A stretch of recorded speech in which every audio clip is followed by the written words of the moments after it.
motivasi dalam hidup kita ni akan naik dan turun.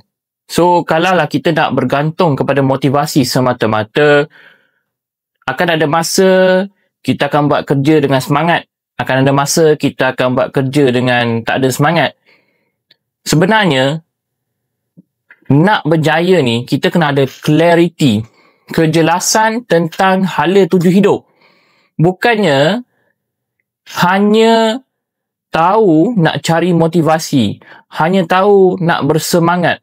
Tak ada gunanya kalau kita sentiasa semangat tapi sebenarnya kita tak clear dengan apa yang kita buat setiap hari.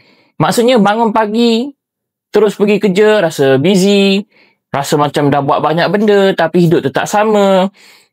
Rasa bersemangat tapi hidup tetap sama. So maknanya semangat tu semua tak membawa kepada clarity. So kena ada kejelasan hidup dulu.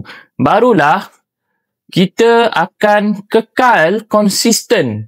Sebab motivasi akan naik dan turun.